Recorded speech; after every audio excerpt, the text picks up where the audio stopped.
भगवान ने तो आज्ञा कर दी, मय्ये व मन आधत्स्व मयि बुद्धिम निवेशय, तुम्हारा कर्तव्य है कि तुम अपना मन और बुद्धि मेरे में लगा दो। तो भगवान उसका साधन भी बता रहे हैं, बहुत जोर का साधन बता रहे हैं।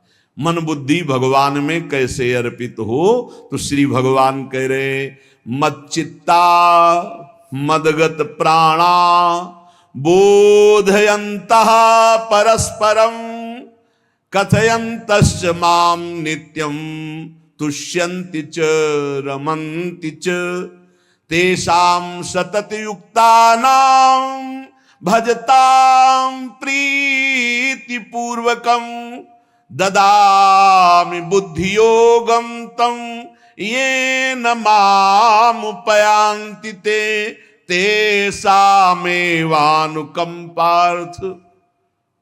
साथ में ये भी है, तेषामेवानुकंपार्थ महमज्ञानजं तमः नाशयाम्यात्म भावस्थो ज्ञान दीपेन भास्वता। तेषामेवानुकंपार्थ, मेरी कृपा से हमें क्या करना है, हमें भगवान में चित्त को जोड़ना है, ये हमारा कर्तव्य है। अंतःकरण एक ही है, उसको लक्षणों के कारण चार कहा गया है। अंतःकरण चतुष्टय, एक ही को चार रूप में कहा। जो निश्चय करने के कारण उसे बुद्धि कहा गया, मनन करने के कारण मन कहा गया, चिंतन करने के कारण चित्त कहा गया, और स्वीकृति क्रियाओं की भोक्तापन भाव की तो उसे अहंकार कहा गया। तो यहां मत चित्ता, भगवत चिंतन निरंतर होता रहे। सबसे बड़ी साधना अनन्य चेता सततम, अनन्य चिंतन, अनन्य चिंतयन्तो माम। ये बात पकड़ो। जो साधक ये बात नहीं पकड़ते वो उन्नति को प्राप्त नहीं होते। नियमावली की हो बस, फिर मनमानी आचरण शुरू। हमारा नियम तो हो गया ना, गुरुदेव ने कहा हो गया, वो क्या हो गया? नहीं, ये तो प्रारंभिक लगाने के लिए कहा गया है। साधना का स्वरूप है अनन्य चिंतन, अखंड तैल धारावत निरंतर भजन, सातु दीर्घकाल निरंतर सत्कार सेवितो दृढ़ भूमि। जो बहुत काल तक आदर सहित निरंतर नाम जप करता है, भगवत चिंतन करता है, वो सिद्ध हो जाता है, दृढ़ भूमि। अब उसका स्वतः भजन होने लगता है। भगवान कह रहे मत चित्ता, मेरे में चित्त। और चित्त का क्या स्वभाव है, जहां हम स्वीकृति करते हैं उसी का चिंतन करता है। जैसे हमने स्वीकृति कर लिया कि मैं पुरुष हूं, अब स्वाभाविक चिंतन बन रहा है, मुझे देखना है, मुझे खाना है, मुझे भोगना है, मुझे करना है, मैं। अब वो अहम सहित पूरी चिंतन वृत्ति इसी में लगी रहती। बोले भजन नहीं होता, क्यों? क्योंकि स्वीकृति गलत है। अभी स्वीकृति हो गई मैं प्रियाजू का, अब स्वीकृति में बार बार आने लगा हमारी श्यामाजू, हमारी लाडली जो, हमारी प्रियाजू, उनके सिवा कोई हमारा। चिंतन बदलने लगा। कैसे हमारा चिंतन बदले? भगवान ने अगला शब्द का मदगत प्राणा, प्राण जिसके मेरे में समर्पित है। प्राण समर्पित का मतलब है प्राण वायु को लेकर प्रधान है। भोजन न मिले, जल न मिले तो भी हम जीवित रह सकते हैं काफी समय तक, क्योंकि प्राण वायु। प्राण बलवान पुष्ट होते हैं अन्न और जल से, लेकिन प्राणों की सत्ता वायु से है।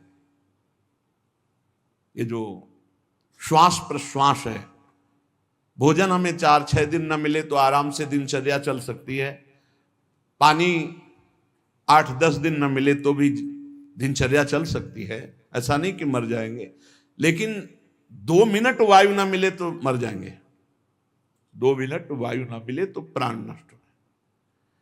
प्राण का सीधा संबंध वायु श्वासों से है, और प्रभु को प्राण समर्पित करने का मतलब हर श्वास नाम जप करना। मदगत प्राणा, हम पानी भी पिएंगे, भोजन भी पाएंगे तो प्रभु को समर्पित करके, और हर श्वास नाम जप करेंगे तो ये मदगत प्राणा होगा। मत चित्ता, निरंतर चिंतन करने के लिए हमें प्राणों को समर्पित करना होगा। हमारे प्राण समर्पित हैं, हम प्रसाद के द्वारा प्राणों का पोषण करेंगे, और हर श्वास प्रश्वास में नाम जप। श्वास ऊपर गई तो नाम जप, श्वास नीचे गई तो नाम जप। बोधयंता परस्परम, यदि हम किसी से बात करेंगे तो अपने प्रभु की चर्चा करेंगे, उसी प्रभु की चर्चा का कथन, कथयंतश्च माम नित्यम, केवल भगवत चर्चा करेंगे, केवल। कभी कभी ये लोक कल्याण की भावना भी प्रपंच में उतार देती है। निवेदन है कि यहां कोई लोक वार्ता का प्रश्न लेकर के नावे, एक जगह तो बख्श दो जहां केवल भगवान के संबंध की चर्चा होने दो। श्रीधाम वृंदावन में आप आए हो तो प्रिया प्रीतम की चर्चा का प्रश्न करो, प्रिया प्रीतम की चर्चा सुनो, निहाल हो जाओगे। तुष्यंत च रमंत च, उसी में आनंद और संतोष होता है। भगवत चर्चा हुई और उसी में रमण करे। एक जगह तो रखो जहां तुम केवल प्रभु की चर्चा सुन सकते हो, प्रभु की चर्चा कर सकते हो। प्रपंच का तो बहुत विस्तार है। कथयंत च माम, माम भगवान कह रहे हैं, कथयंत च माम नित्यम तुष्यंत च रमंत च। चलते हैं हम भगवत मार्ग में, फैल जाते हैं फिर दुविधा युक्त संसार प्रपंच में।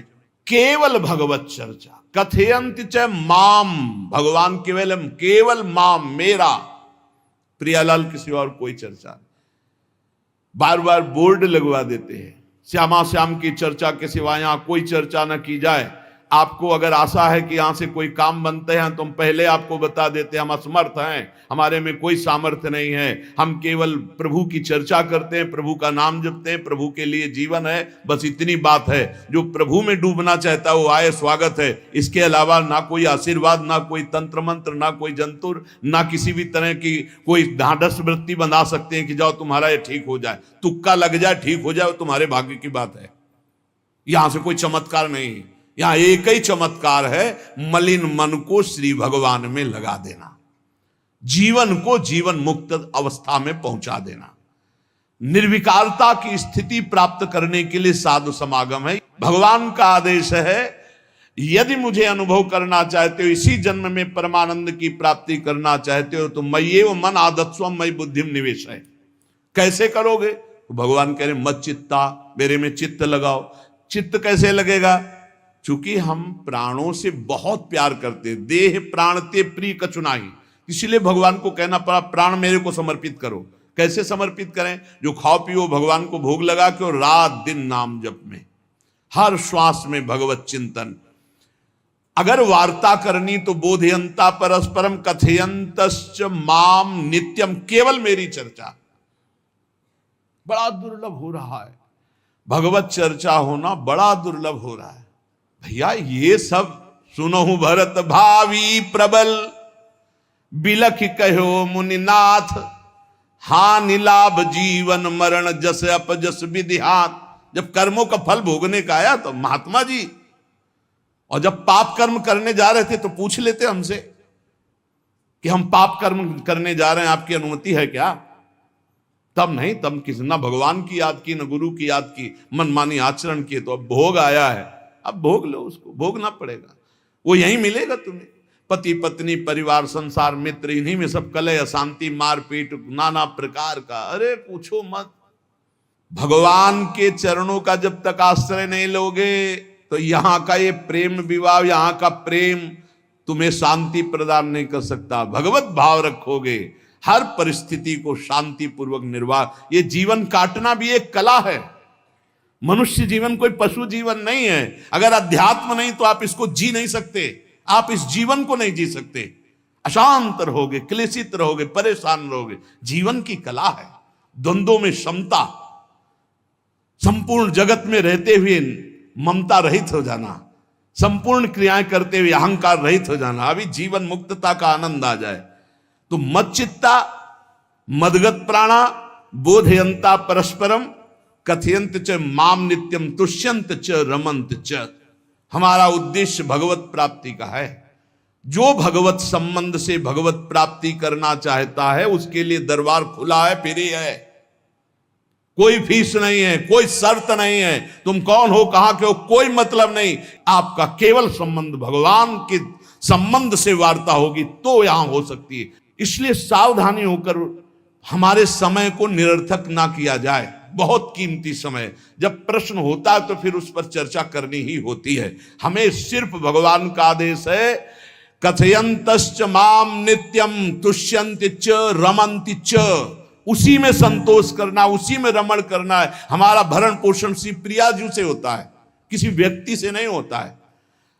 हमारे यहां श्री श्यामा श्याम विराजमान है, उनका पूरा जगत है। तुम्हारी बुद्धि में मेड़ है, भेदभाव है, उनके लिए भेदभाव नहीं। सब मम प्रिय सब मम उपजाए, तो हम अपने स्वामी के अनुसार चलेंगे। सब मेरे प्राणनाथ श्यामा श्याम के जन है। कोई भी हो, इतना ना छोटा ना इतना बड़ा, ना इतना प्रिय ना इतना अप्रिय, सब बराबर है। एक तरफ चाहे गुणात्मा, गुण से युक्त महात्मा, और एक चाहे दुरात्मा, दुर्गुणों से युक्त, दोनों को ऐसे दुलार करके श्री जी की तरफ बढ़ाने वाला मार्ग ये मार्ग यहाँ का है। कथयंत माम नित्यम तुष्यन्ति च रमन्ति च तेषाम सतत युक्ता नाम भजताम प्रीति पूर्वकम। जो सतत प्रेम पूर्वक मेरा भजन करता है, भगवान कह रहे ददामि बुद्धि योगम तम, उसकी बुद्धि का योग मैं करा देता हूं। ये खास बात हुई, लगाने की चेष्टा हमने की मन बुद्धि को, और भगवान आकर मन बुद्धि में विराजमान हो गए। तेषामेवानुकंपार्थ महमज्ञानजं तमः नाशयात्म्यात्म भावस्थो ज्ञान दीपेन भास्वता। भगवान कृपा करके उसके हृदय में ज्ञान प्रकाशित कर दिया। जब कोई सतत भजन करता है, प्राण प्रभु को समर्पित कर देता है, चित्त प्रभु में लगाए हुए प्रभु की चर्चा, भगवान उसके अंदर ज्ञान प्रकाशित कर देते, तो वो अनात्म भाव जो देह भाव था उसका नाश हुआ और वो भगवत भाव में स्थित हो जाता है। भगवान कह रहे हैं मत चित्तः सर्वदुर्गाणि मत प्रसादात् तरिष्यसि। जब कोई मेरे में चित्त लगाता है तो मेरी कृपा से सारे दुर्गुणों का नाश हो जाता है। महात्मा तो भगवान बनाते हैं। करो सत्य ते साधु समाना, मैं उसे साधु बनाऊं। हमारा कर्तव्य, हमारा चित्त प्रभु में लग जाए। मेरा चिंतन करो, भगवान का आदेश है। बस खास बात है चिंतन।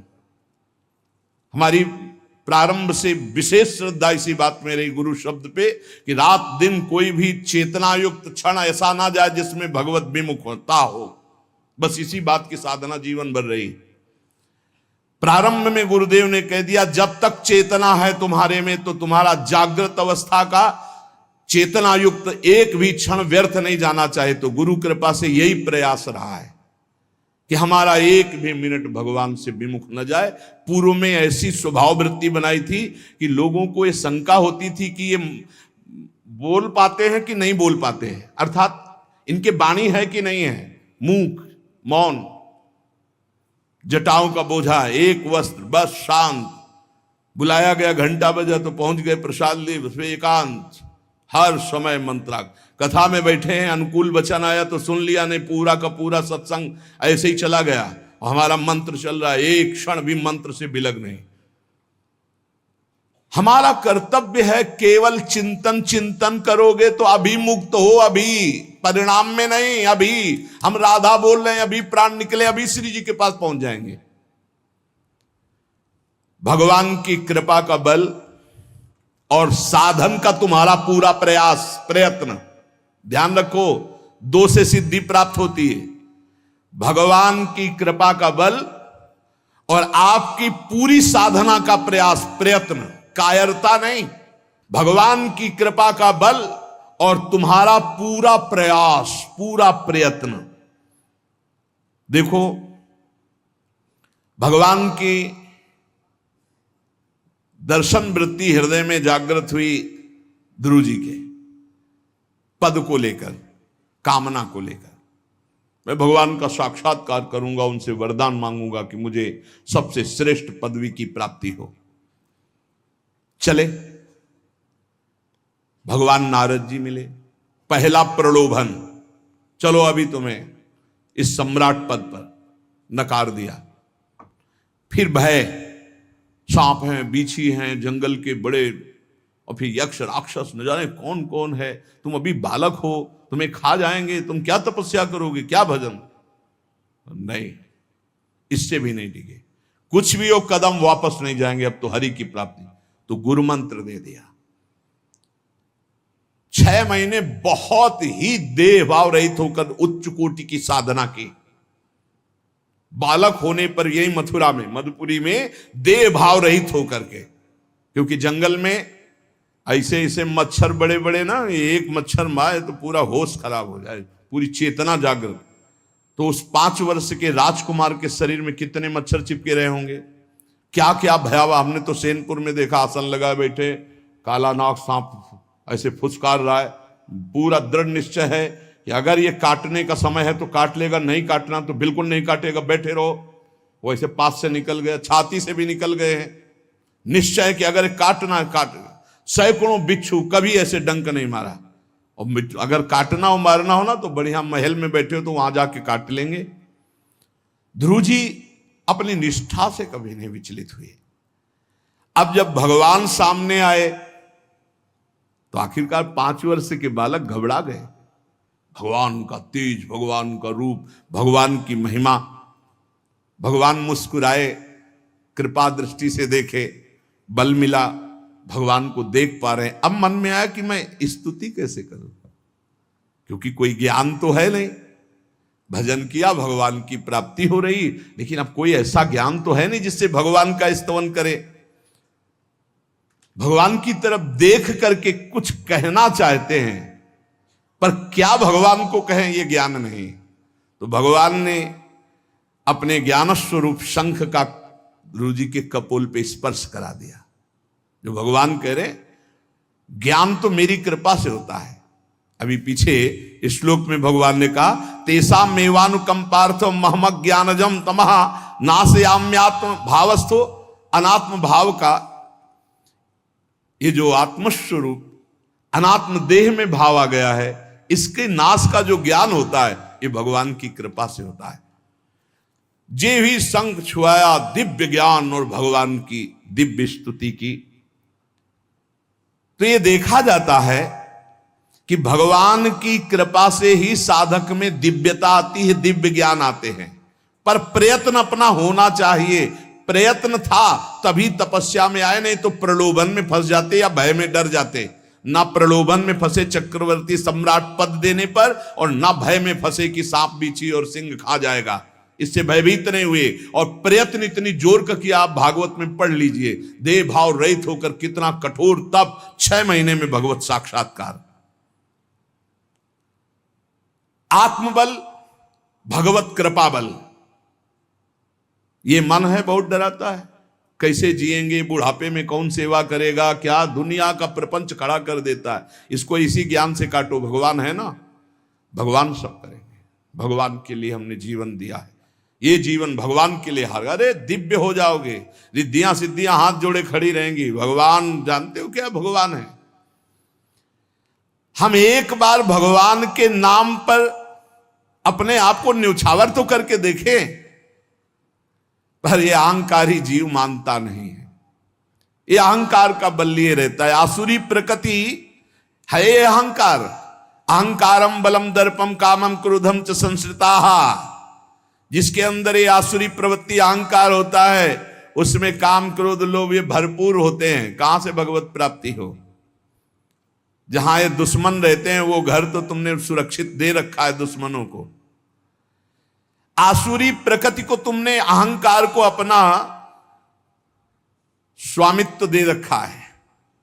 मैं वो अहंकार जिसके साथ प्रकृति लगती है। जब अहंकार और बढ़ जाता है तो ईश्वरोहम अहम भोगी सिद्धोहम बलवान सुखी। तरंग से समुद्र नहीं होता, समुद्र से तरंग होती है। हम जितने भी हैं सब तरंग हैं उस परमात्मा की। वायु विकार नष्ट हुआ, समुद्र में ही लीन हो गए, ये बात है। लेकिन एक तरंग समुद्र नहीं पैदा कर सकती। एक सूर्य चमक रहा है, कोई बन के सूर्य दूसरा चमक के दिखाए।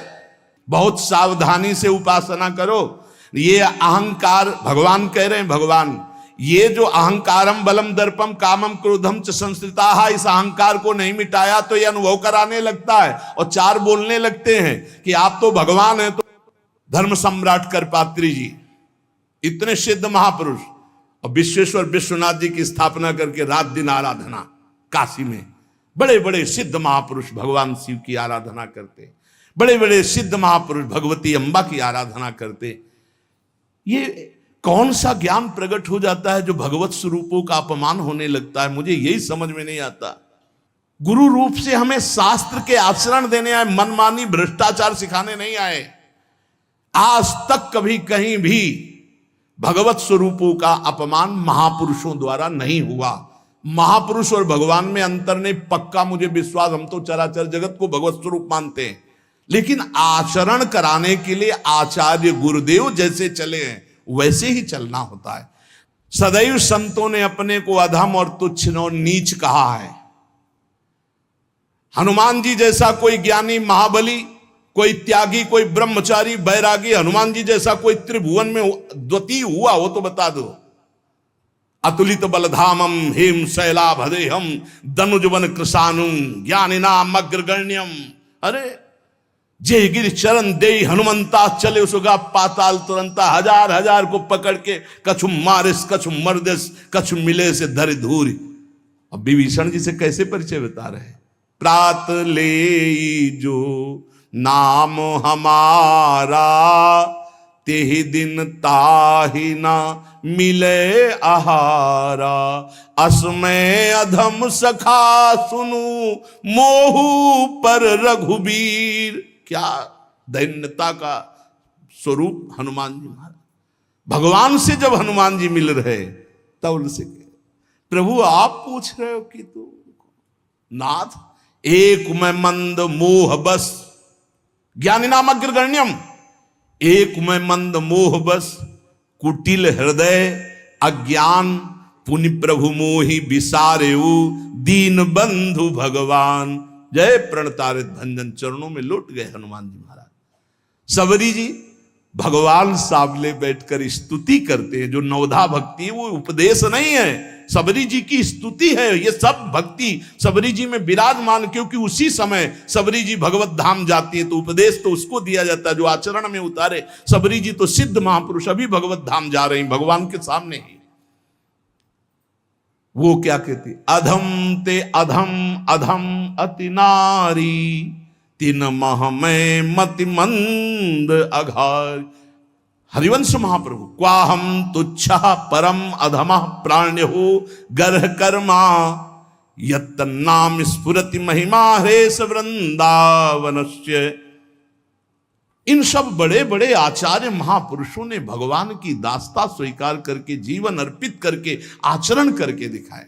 जहां ये आसुरी अहंकार होता है तो ईश्वरोहम महम भोगी सिद्धोहम बलवान। ये सिद्धावस्था नहीं है, ये तमोगुणी आसुरी अहंकार का परिणाम है जो ये दिखाई देता है भगवत स्वरूपों का अपमान करके। नहीं, यद्यपि अभेद है वो महापुरुष शिव और वो अभेद है, पर आचरण जब करेगा तो स्वामी और सेवक का करेगा।